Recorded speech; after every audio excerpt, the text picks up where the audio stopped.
हो राजधानी, राजधानी आपकी तरफ से होनी चाहिए, जोरदार तालियां होनी चाहिए आपकी तरफ से।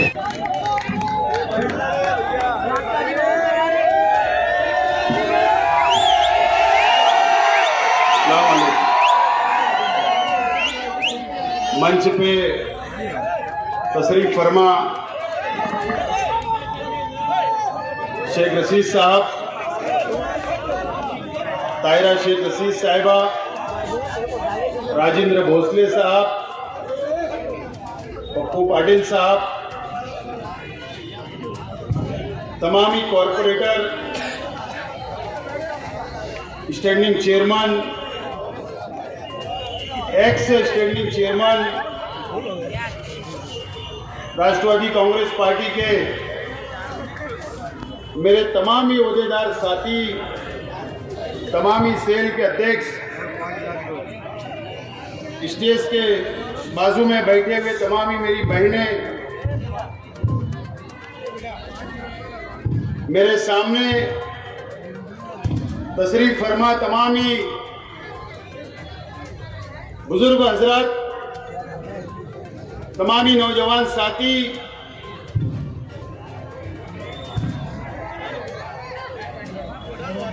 दोस्तों और साथियों, मालेगांव शहर राष्ट्रवादी कांग्रेस पार्टी की जानिब से शेख रशीद साहब, तायरा शेख रशीद साहिबा और 28 कॉरपोरेटर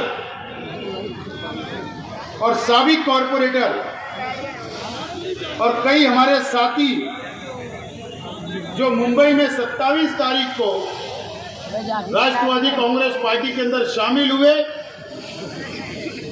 आज ऐसे तमाम ही लोगों को मालेगांव शहर राष्ट्रवादी कांग्रेस पार्टी की जानिब से शहरी इस्तेकबाल आज आप और हम लोग मिलकर दे रहे हैं। ऐसे तमाम ही हमारे साथी, मैं सबसे पहले राष्ट्रवादी कांग्रेस पार्टी के तमाम ही ओहदेदारान, तमाम ही हमारे 1 बूथ 11 यूथ के तमाम ही नौजवान साथी और खुसूसी तौर पर इस जलसे को कामयाब करने के लिए जो अपना ताउन दिया, नईम पटेल साहब और मन्नान बेग साहब और तमाम इस इलाके के हमारे साथियों का मैं खुसूसी तौर पर शुक्रिया अदा करता हूं।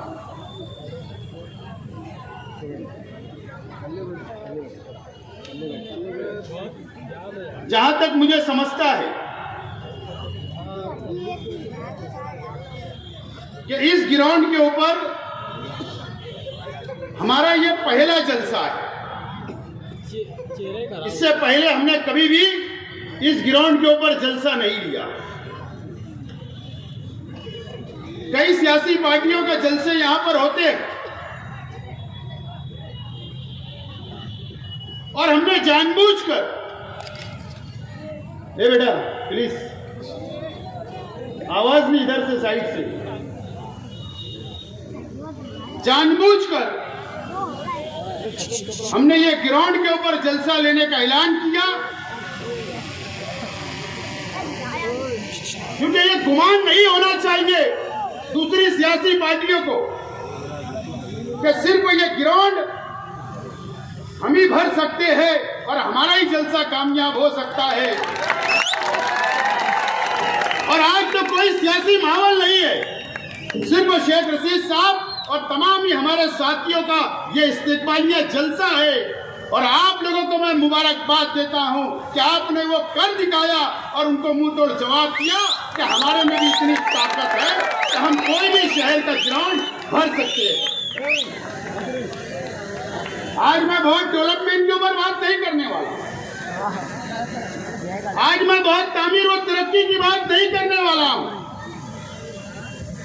आज मैं जवाब देने की कोशिश करने वाला हूं।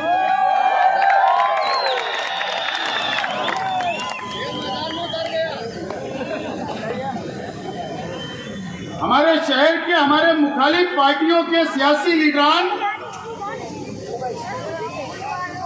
हम खामोश रहते, हम कोई जवाब नहीं देते, तो वो उसका कुछ गलत मतलब निकालते। असलम भाई ने कहा ना कि इतने झूठों से पाला पड़ा है कि कौन कौन सी चीज का जवाब देंगे।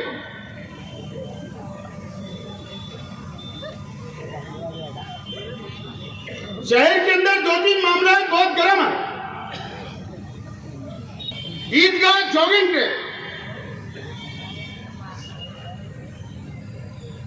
कॉरपोरेशन को क्या सफाई देना थी, दे दी गई। ऑफिसरान को जो सफाई देना था वो दे दी गई।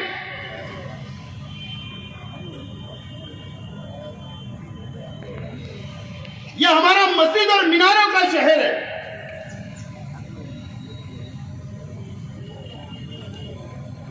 और जिस ईदगाह के ऊपर जॉगिंग ट्रैक की बात की जा रही, इत्तेफाक से उस ईदगाह का इमाम जो अपने आप को ताहयात बोलता है, वो शहर का एमएलए भी है।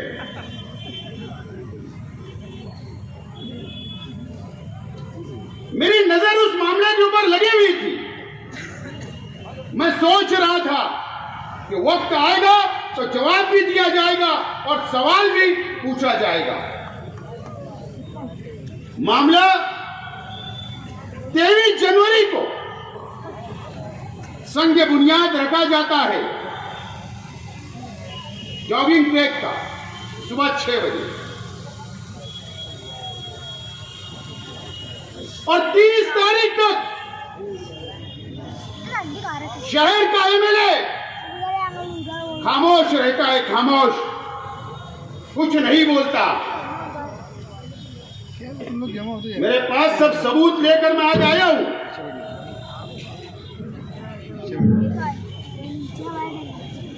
क्या वजह है?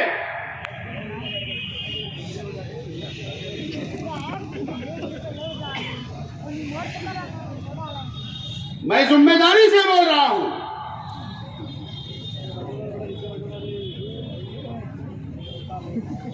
बीस तारीख के या 1 तारीख इधर उधर हो सकती है, 19 या 20, जब वहां पर खुदाई का काम शुरू किया गया।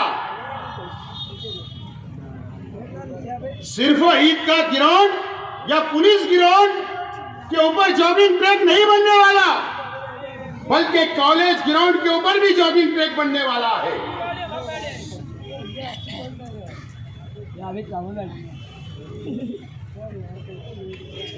उस इलाके का एक बीजेपी का लीडर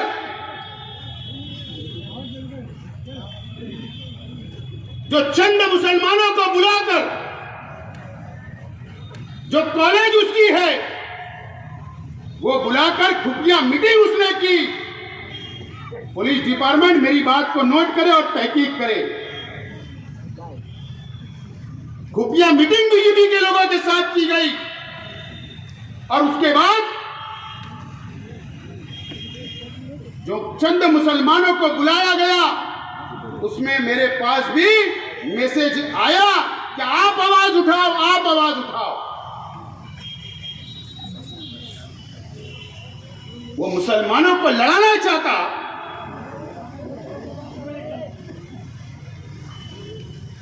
और इस्तेमाल करना चाहता।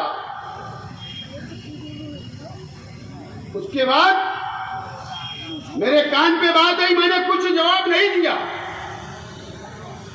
फिर वो दूसरे घर गए, वहां पर से कुछ आवाज आई। फिर उसके बाद तीसरा घर गया, उसके बाद से ज्यादा आवाज आने लगी।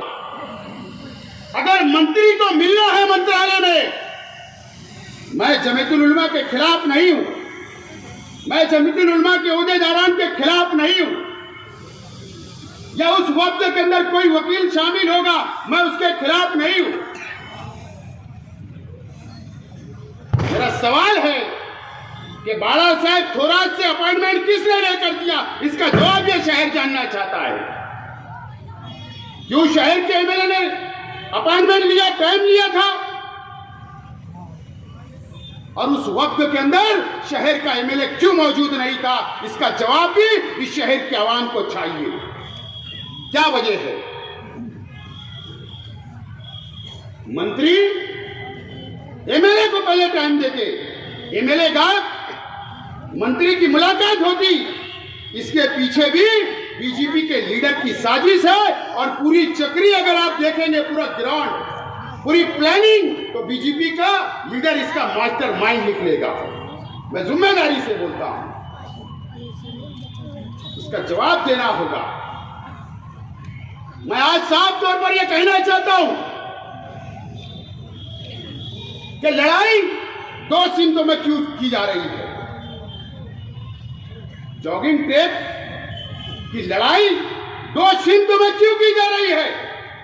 एक सिम तो यह है, ट्रस्टियान अलग अपना मेमोरेंडम लेकर मीटिंगें कर रहे हैं, और दूसरी सिम तो यह है कि जमीयतुल उलमा अलग मेमोरेंडम लेकर चल रही है। ये लड़ाई क्यों है? पहले इसका भी जवाब इस शहर के आवाम को देना होगा,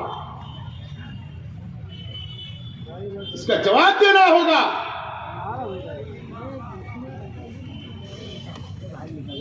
और जब इलेक्शन आएगा, तो जब ऐसा इश्यू गर्म करके, ऐसा मसला गर्म करके इस मजहबी शहर के लोगों का इस्तेमाल करने का काम, मैं इसके लिए बात बोल रहा हूं। अगर आपकी नीयत साफ है तो क्यों कई मंच पे बैठे हुए क्या राष्ट्रवादी कांग्रेस पार्टी के लीडर मुसलमान नहीं है? क्यों हमको दावत नहीं दी गई? क्यों हमारे पास नहीं आया गया? क्यों अपनी दुकान अलग लगाई जा रही है? इसका मतलब यह है कि तुम्हारी नीयत खराब है। अगर तुम्हारी नीयत में खुलूस होता, नीयत साफ होती, तो सभी लीडरान को बुलाकर, चाहे वो हिंदू हो चाहे मुसलमान हो, एक प्लेटफॉर्म पे बैठकर उस मसले को हल किया जा सकता।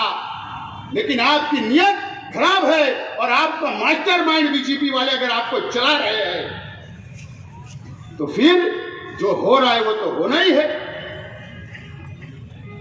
हम बिल्कुल साफ तौर पर कहना चाहते कि सबसे पहले टेबल के ऊपर बैठ के बात होना चाहिए, चाहे सरकारी ऑफिसरान हो, चाहे हिंदू भाई लीडरान हो, चाहे कोई भी पार्टी के लोग हो, एक आला बैठक होकर वो मसले का हल होना चाहिए। वो सरकारी जमीन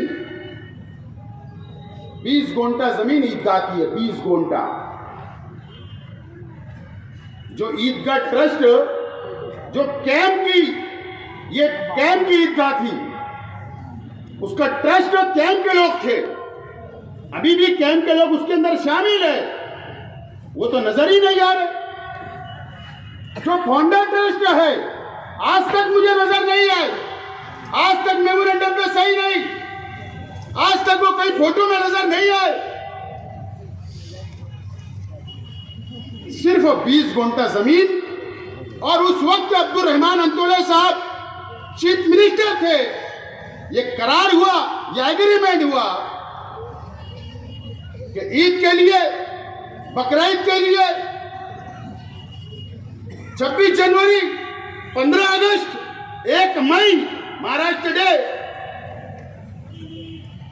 और पुलिस के प्रोग्राम जो सरकारी हो गए, उसके लिए पूरी जमीन इस्तेमाल की जाएगी, ऐसा मुश्तरका मेमोरेंडम तैयार किया गया उस वक्त। और 4 दीवारी उस ग्राउंड की नहीं उठना चाहिए, यह भी उसके अंदर दर्ज है। यह असल बात है, कानूनी और सच्चाई। लेकिन मेरा सिर्फ यह बोलना है, सवाल यह है कि इस मेमोरेंडम बाला साहब थोरात को जो दिया गया, उसमें एमएलए क्यों नहीं, इसका अपॉइंटमेंट किसने लिया, कौन से बीजेपी के लीडर ने दिया, इसका जवाब ये शहर की आवाम को आपको देना पड़ेगा एमएलए साहब। ये मेरे पास पेपर कटिंग है। हम भी चाहते, अगर कोई गैर कानूनी काम हो रहा है, सरकार के एग्रीमेंट के खिलाफ हो रहा है, तो हम भी चाहते नहीं होना चाहिए। हमारा बिल्कुल साफ तौर पर यह बोलना है। दोस्तों और साथियों, 12 नवंबर सबको याद है। 12 नवंबर को हुजूर की शान में गुस्ताखी की गई। मालेगांव बंद का ऐलान किया गया, उसमें हम भी शामिल थे, पूरा शहर शामिल था। और अल्लाह का बहुत एहसान है कि पुरअमन तरीके से कामयाब हुआ।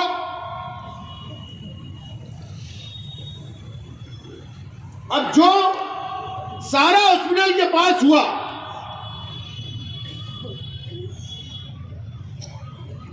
उसके बाद सियासत शुरू हो गई। जो भी पत्थरबाजी हुई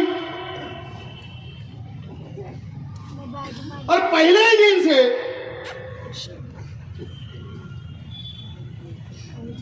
राष्ट्रवादी के लोग, जनता दल के कॉर्पोरेटर, फला राष्ट्रवादी के कॉर्पोरेटर, कुसुम्बा रोड शहीद अब्दुल हमीद के रोड पर रहने वालों को बदनाम किया गया कि उधर से लोग आए। उसी दिन रात में मैंने प्रेस कॉन्फ्रेंस लिया और उसी दिन इस बात का ऐलान किया। कल भी हमारा मानना था, आज भी मानना है और कल भी ये बात हम मानते रहेंगे, बोलते रहेंगे कि बाहर के लोगों का हाथ था उस दंगे को भड़काने के लिए, बाहर के लोगों का हाथ था। उस वक्त भी मैंने कहा, आज भी बोल रहा हूं और कल भी यही बात बोलूंगा। पुलिस चौकसी करे और लेटर दिया हो राइटिंग में, अलग बात है पुलिस ने कोई उस पर एक्शन नहीं ली, लेकिन मैं तमाम ही सुन्नी तंजीमों, चाहे रजा अकेडमी हो, सुन्नी जमायतुल उलमा हो या सियासी लीडरान हो, अलग अलग पार्टियों के जो जेल में है और जो नौजवान जेल में है, मैं उनके परिवार और वो तमाम ही लोगों से मेरा ये सवाल है कि आज तक जमानत क्यों नहीं हुई? ये अलग बात है कि सियासी लोग जो है उनकी मजबूरी है, उनको सब समझता है कि किसने हमको फंसाया और कौन नहीं चाहता कि हम इलेक्शन तक नहीं छूटे। क्योंकि जब तक ये कुर्ता नहीं पकड़ेंगे, इनकी नदियां पार होने ही नहीं वाली है। इनकी मजबूरी हम समझ सकते हैं, लेकिन मेरा सवाल है कि जमानत क्यों नहीं हो रही? ये मेरे पास 8 दिसंबर की ये कॉपी है, जब पहली मर्तबा जमानत रखी गई तमामी लोगों की, तमामी लोग जो सलाखों के पीछे है उनकी एक साथ जब जमानत रखी गई, उसके बाद जो पुलिस ने से दाखिल किया कोर्ट के अंदर, ऑब्जेक्शन जो पुलिस ने लिया, ये उसकी कॉपी मेरे पास है। पहले मैं एक बयान सिर्फ तुमको सुनवा देता हूं, उसके बाद इसके ऊपर मैं बात करता हूं। आपको मैं सुनवा दूं। मालेगांव मुस्तफ़ा बंगार बाजार डायमंड कारपेट होलसेल रेट में यहाँ पर कारपेट दिया जाता है।